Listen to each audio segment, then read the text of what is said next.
Well, not everybody that I have on my show is willing to come back after what? No, I'm kidding. Anyway, I've got Peter Devinian back here again.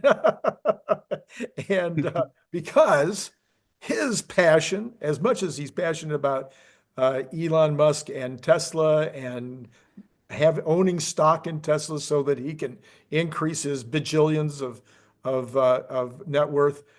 He's very passionate about fission and fusion. Fusion, I guess, is your primary interest. So what I want to do today, though, Peter, if you don't mind, I'd like to start by talking, because we're going to be talking about energy, I want to build up to it a little bit.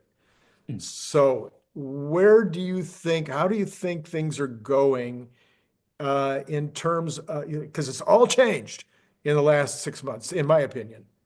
Yeah. We were Okay. going to be 100% about wind and solar and batteries. That's all I talked about. I even came up with kind of a, you know, solar wind batteries kind of a slash slash slash, and I could have almost I could come up with some kind of a shortcut for that because it was like all I talked about. But then all of a sudden, nukes are back in fashion. I mean, who knew? Mm. Right. Yeah. Yeah. So we need a lot of energy to take care of our needs over the next decade as we power up these data centers. How do you see, especially Tesla's positioning because of their batteries? How do you see it Mm. playing out over the next 2 or 3 years? Yeah, okay. Over the next 2 or 3 years. So okay, so establishing time zero, time Right. zero right now. So China, 60% of global CO2, they produce most of their own coal that they consume, and they consume like roughly 60% of the world's coal. So massive producer and consumer of coal. In the massive industrial base, and that's probably not going to change in the next 2 to 3 years. That's going to stay constant. Um, China's exporting almost twice as many cars as Germany now, whereas before COVID in 2018, China was producing like 1/8 as many cars as Germany. And Germany was the previously largest car exporter in the world. So China went from zero to doubling number one in like 6 years. So in the next 2 to 3 years, that's not going to change. China's going to still run on coal. They're building a whole bunch of nuclear. Um, should we energy things are like a lot of times they're kind of longer time scales. Like should we stick to 2 to 3 years, or should we branch out to like 5 to 10? Oh, you can, sure. Yeah, tell it anyway. Okay, okay, okay. Um, yeah, so fission. So I have my background in fission. I got my undergraduate degree in fission, which is just all nuclear engineers. And then you just learn like a little bit of smattering of nuclear fusion, neutronics and math and stuff, and a little bit of quantum mechanics. And then I did my graduate degree in nuclear fusion. I pivoted. I was like, oh yeah, no, fusion's like way better. Like it doesn't have a lot of the issues. You can't make a bomb out of it. That's the biggest That's one. good. That's good. So pretty much my understanding of nuclear fission is that we developed this alien technology in the 1950s, 1940s, 50s, and 60s. Fantastic civilizational changing technology. And then there were two groups of people who it freaked out. One, the environmentalists who know nothing. They're just it's like the stop oil people. The people who are just like quasi suicidal people who hate everyone and everything and want civilization to die as well. Like the resentful, hateful Marxists. How do you really Um, feel? yeah, no, I don't like. I honestly, I genuinely feel bad for them. I genuinely, but they just do so much damage. I think they need to be stopped. But I also feel bad for them. I think that they're corrupted by a mind virus that sabotages them. So that's one group of people who hated nuclear. They didn't want human flourishing. And then the second group of people, which is a more reasonable group that I can understand, they were just afraid of nuclear proliferation. They were afraid of putting reactors all over the Middle East because nuclear bombs aren't that hard to make. Fission bombs are not that difficult to make. fusion bombs are extremely difficult to make, and they are impossible to make without a fission bomb. But a fission bomb is not that difficult. We made it decades before we had the internet, you know. Right. We like MacGyvered, a nuclear weapon together. So you can't let all these super unstable countries where some rogue government could take over, you can't let them have all the special nuclear materials and all the enriching stuff, because then they could go and make a nuclear weapon. So that is still that's a threat that's inherent to the technology. So I'm bullish on fission in extremely developed, extremely stable countries. Mm. I think the US should go all out. I think that France, I think that Europe should go all out. I'm even like, I mean, I'm China should too. China's a stable country, like they had the Great Leap Forward, they had their Cultural Revolution not that long ago. That wasn't great. There's still the CCP and there's still a lot of issues there, but they're stable. It's not like North Korea. And hopefully they wouldn't get, so I don't know. I kind of hedge a little bit on China. But yeah, so that's kind of how I see fission is it's kind of limited to the extremely stable countries. Do you think, without getting into fusion yet, do you think that fission is going to be side by side with solar and battery, or do you think that fission will eventually just be so much better long term than battery and solar that fission will be the primary thing?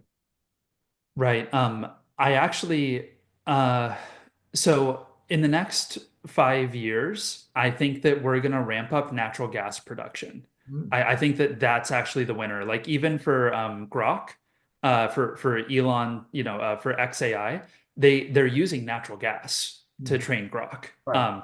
And it's so easy. It's so easy. It's like 200-year-old technology, It's so incredibly easy and it's so cheap. You don't got to do it. There's no risk. There's zero risk. So I think that Trump is super bullish on expanding Right. North American fossil fuel use. So I think that we're going to see a lot of natural gas usage increase in the next 5 to 10 years. Um, Well, that'll be good. That'll be then, for the battery business anyway, because the batteries double apparently the efficiency of the natural gas uh, use. So that so that huh? that that shouldn't Okay. hurt. That should be okay. That should be good for Right. good for Tesla if it's natural if natural. Right. Right. The thing where I see batteries is just peaker plants. So a lot of peaker plants are natural gas, and I think that that section of the natural gas, less of the grid, more of the peaker, I think that that makes a lot of sense to replace all that with battery, which is a very big market. That provides plenty of growth. And then also charging, electric vehicle charging. Electric vehicle charging is not energy limited, it's power limited. So we don't need the batteries for energy. We need the batteries for power. Mm. So if you have, 20 charging stations and that's like 3 or 4 megawatts or something, that's a ton of power. But it's a tiny amount of energy. So it can be like an entire Empire State Building worth of power, but it's only like a large home's worth of energy. Mm. And batteries can fix that. Batteries can supply that. So as charging fleshes out, as a greater percentage of the fleet becomes electric, which I think that that's inevitable. I think electric vehicles are inevitable, especially because of autonomy. Because the cars will just last so much longer and we'll drive them so much more. It'll Right. just be extremely expensive to have an ICE vehicle. So we're going to build out a lot of charging. There's a lot of peakers and then also data centers. I think that all data centers will pretty much have to have batteries. So I think the batteries are going to take over those sectors much more than like the base grid power sectors, and Mhm. that's Yeah, more yeah. for I, I, nuclear I and natural I gas. don't know very much about it at all. I've had a couple of experts on the show, and they just say that even when you have a natural gas or even a coal plant or whatever you've got, in fact, that's what most the some of the almost all the original batteries that went down to Australia were just for grid balancing. And so Mhm. when you put the batteries in between, it allows you to balance the grid. You don't have the peaks and valleys. And by doing that, Elon said the other day, you double the efficiency. So That's pretty Yeah, significant if you can double the efficiency of the totally. standing grid. All right, so now that's kind of the future we know, which just changed, which is so Right. bizarre to me that it's now, you have to flip everything because fission is back. But fusion, and I've had a couple of shows on fusion. I don't know squat about it, to be honest with you. I know enough to write probably maybe a freshman physics paper on it that the physics professor would probably say he knows something about fusion. Now, if That there's puts any, you in the top 1%. if I have to do any equations in there, or dig deep into the physics, forget it. All right. Right. So having said that, and the folks who follow me on a regular basis, that's about how far we've gotten with the subject on fusion. From what I'm seeing, we're probably still a decade away from commercial fusion, or do you think it can happen faster, or where do you think it's going to go? Definitely. Yeah. And I mean, hey, having a dad as an electrical engineer, like you're probably much more well versed on top of this podcast and everything. Yeah, so I kind of like the conditional timelines. Like I think that humanity has not yet discovered a very profitable nuclear fusion design. I think that tokamaks are kind of like Waymo. If people know tokamaks, whenever you see like a fusion reactor, it's like this huge donut thing with these huge magnets around it. Like Waymo put in an extremely expensive solution that works. It makes it work, but it's not profitable. It's extremely expensive. It's a technological demonstration. That's how I view tokamaks. Tokamaks I don't think that tokamaks will ever be able to produce energy for less than $2 per kilowatt hour Oh, okay. or $3 per kilowatt hour. I think that it'll always be extremely expensive. And there's some people with tokamak startups who would like want to hang me for saying that, but like that's what I think, I just think it's an extremely expensive approach. But I think it's extremely valuable. We've learned so like two-thirds of everything we've learned about fusion in the last 40 years has come from tokamaks. So I want to make like a little shrine to tokamaks and pay them respect, we owe a lot to tokamaks, but I think that it's very possible that we figure out a nuclear fusion reactor design that is cheaper than coal. I think that that's very possible. I don't think it'll be cheaper than coal at first. I think that it'll be roughly the price of solar plus battery, and then it'll work its way down, and it'll eventually be cheaper than coal.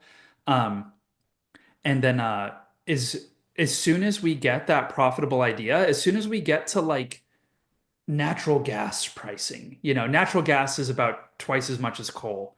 And then solar and battery is about 5 times as much as natural gas. As soon as we get like solar battery, natural gas in that little region, then within 5 years of that, I think that we'll have commercial. I I see. think that once we get it there, then people will be like, oh, oh, everything really changed now. And I think that there'll be we'll open 1,000 nuclear engineering departments. We'll start building 200,000 full-scale nuclear reactors worldwide. I think that will be the beginning of that. I think the 200,000 reactors, I think that'll be over like 50 years. But I think that people are really, it's kind of like fission in the 1970s, like fission went from 0% to 10% of all electricity in the US in like 9 years, which is huge. Yeah.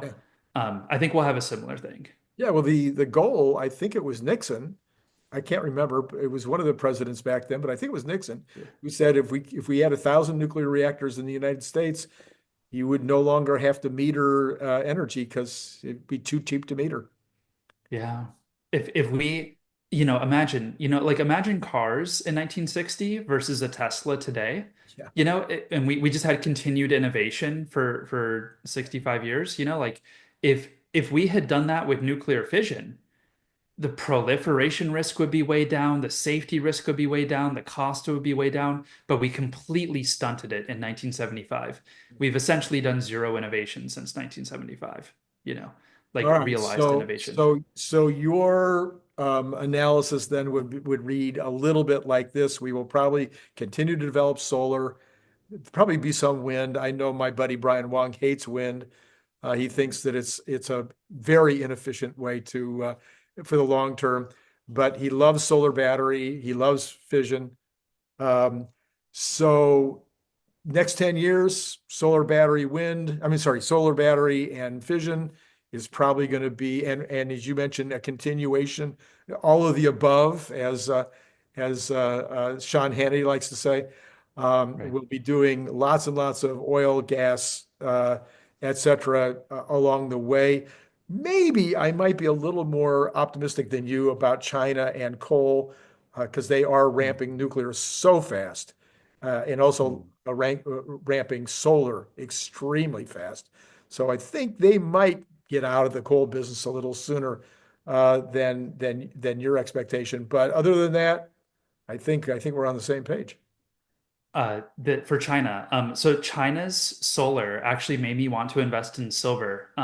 So the US electrical grid is 1.2 terawatts. Right. Um, China added 0.9 terawatts in the last 10 years of purely solar, So yeah. only solar. So China added an entire US Yes. electrical capacity in 10 years of pure solar. And it's like Yeah. it's like the guy in Jurassic Park, like taking off his glasses, Yeah. Right. like Right. looking at the dinosaurs, just like, whoa. So yeah, China has a ton of solar. Yeah, yeah. So, and again, they have a ton of nuclear. We've done a couple of shows on China's nuclear capability. They're building a lot of plants right now and a lot of minis. Yeah. Well, not actually, I don't Hmm. think they have any of the minis. They have a middle size, but I don't think they're doing any of the container size that I can remember. It's the I United haven't heard of States. any of the minis. I No, haven't it's heard the of any of United the States minis that has for, about yeah, must be 5 or 6 companies that are ready to go on minis. And I right. know General Electric they have their spinoff. I forget the name of their spinoff. You probably know it. Their energy spinoff. Um, no, Ah, I don't. I'm forgetting the name, but General Electric spun off their energy division a few years ago, and the CEO of the spinoff said about 6 months ago that they will be doing minis by 2030. That they're Okay. they're ready to go. Now that could happen sooner because when he did that, it was before the nuclears were back in fashion. So, Right. Yeah. The so, sentiment has changed quite a bit, oh man, incredible. and sentiment's very important for nuclear. Yeah, yeah. Yeah. All right. So, as I always ask, is there any last words of wisdom that you have for the crowd with regard to this whole category? Yeah, yeah. Okay, so so nuclear fission started in submarines. That was the first instantiation of the technology. Right. So I actually think that nuclear fusion will start in spaceships. Okay. Fusion, it's easier the bigger it is. Like in the sun, it happens naturally. In a nuclear weapon, it happens relatively easily. And then we can't make it very small. We can't make it like 1 gigawatt. But like Starship is roughly like 250 gigawatts. So I think that that's actually kind of like the ideal entry point for the Yeah. technology.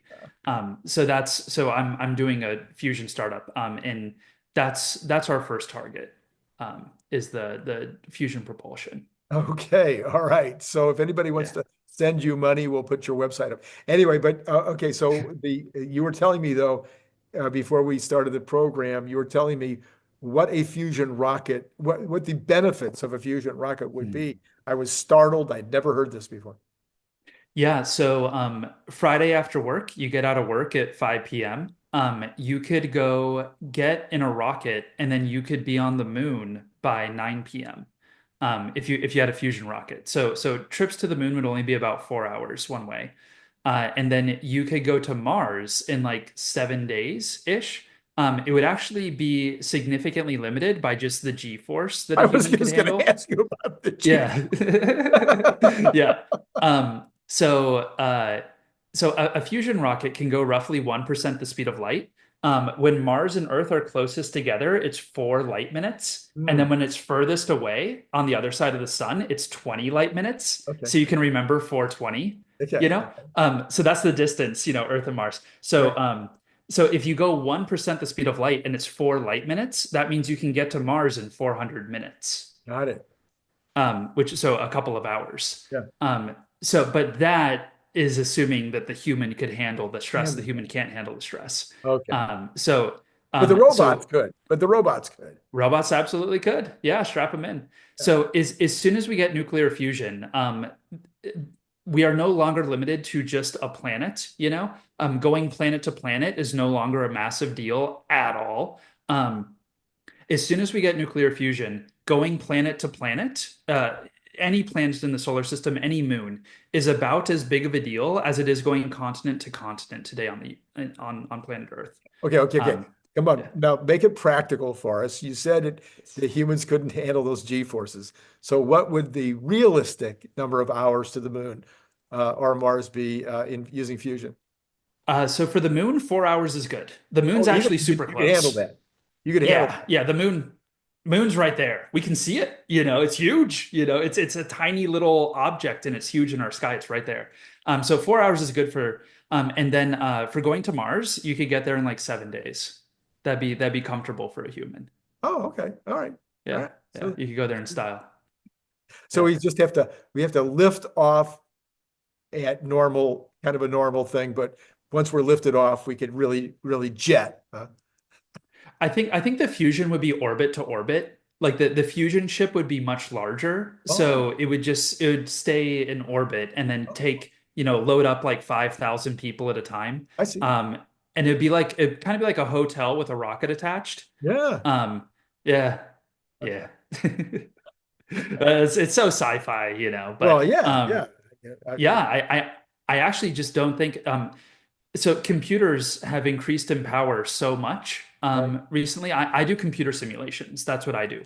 Okay. So I actually just think that computer simulations don't allow us to build a real one. They allow us to explore ideas. They Right. allow us to test if ideas are a good idea or not. So the cost of testing new ideas has dropped by a factor of 1 million over the last 60 years. So that's why I think that we can test new ideas and find this new profitable design. And Got it. that's the why now. Got it. Okay. Yeah. So how do we talk about it? One of the benefits, one of the things that humans can do that animals can't is that we can literally test ideas before we are killed by them.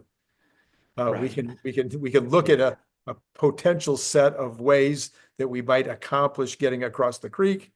And then we test them in our brain instead of testing them physically, which Right. allows us to avoid death. We're the best at that. Yeah. And so using computer simulations, if we set it up right, we can now test millions of alternatives for going across the creek. Okay. So the movie The Matrix, they created a synthetic universe. Right. So that's exactly what we do. That's exactly how we design these fusion reactors. And just the whole industry, there's a whole industry of this. We literally create a virtual universe inside a computer, and then we build a virtual reactor that actually follows the laws of physics to whatever approximation we can afford with compute power. Right. And then we can say, oh, okay, what if we like made like this side a little bit bigger, would that lead to an instability? And then all of a sudden, like, and it's like, oh, don't do that. And then, but instead of costing $100 million to build that one, it only cost $3,000 of an AWS bill, you know. Right. Um, so the idea testing has dropped in price precipitously. Yeah, All yeah. right. So what you're hoping for then is that your startup will come up with the engine or with the engine design. Maybe Elon still builds it, but you just want to come up with all the patents and all the design characteristics of a fusion engine so that he can get more people to Mars faster 100%. and I think, and to yeah, other planets. Yeah. and to other planets. Yeah, I think that chemical rockets, like what Starship is, I think chemical rockets will get the first 30,000 people to Mars. And then I think that fusion rockets will get the next 100 million people. So it'll go from a city to a colonized planet. All right. Um, Okay. And I think that that timing. Elon's busy, so I don't want to just go up to Elon and be like, "Hey, Elon, have you thought about fusion?" Why would I do that? I think that that's just a waste of Well, his time. and It is a besides waste of his that, time. he has thought about fusion. Yeah, and he has thought about it. So I actually want to get my own money. I think that if I have like 100 million or $150 million, that I can buy $150 million computer with. And it's all going to be my money. I'm not taking investment. I don't think that it'll work if I have investors. I see. I don't think it'll work. So it has to be my money. So 100 million or 150 million into a computer, then I think that we can test ideas and come up with a new design that is good enough that will actually work, actually a real thing. And then we'll probably raise money to go and build a prototype. And then, so if we get if we get like a couple designs, we get all the patents, then we go and build an actual prototype in real life, and then it works, then I'll bring it to Elon and be like, Elon, like this actually works. Then like hopefully he would just like, acquire the company or something. And maybe it doesn't work. Maybe I'm just gonna waste all my time, Right. and if so, I would rather waste my time than his, like I hate anybody who wastes his time, Yeah. like Yeah. he needs to be empowered. We need to clear his path as much as we can. So I'd rather waste my time than his. But if I can do that, then hopefully we can become like a division of SpaceX, the fusion propulsion division, and then get this thing going. So in 3 years, just in 3 years of, yeah, I've been following Elon for 6, but the second book, the Elon Musk mission, I started about 3 years ago. And when I started the Elon Musk mission, it had never occurred to me that we would have a starship that would be able to go city to city in 45 minutes anywhere on Earth. And now you want to have a rocket that's going to go to the moon in 4 hours. That's just in 3 years. I mean, Yeah. what'll happen next year? What are we going to Yeah. uncover next year?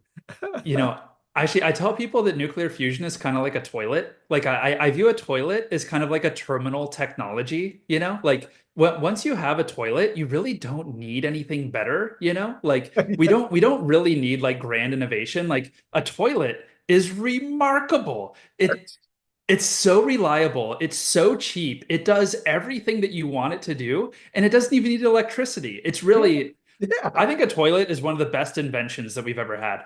And once you get like a toilet, you don't really need that much. I was just in Japan recently, and they have they're awesome. toilets. They best toilets in the world. But fusion is kind of the same way. Once you get nuclear fusion as an energy source or a propulsion source, you actually kind of don't really need like that next step. Like we'll be innovating and improving fusion for 1,000 years. Um, yeah. All right, Peter, with that, I think that's a great place to end our program. And I'm sure we'll have you back again to talk about this and other interesting aspects of the Tesla world.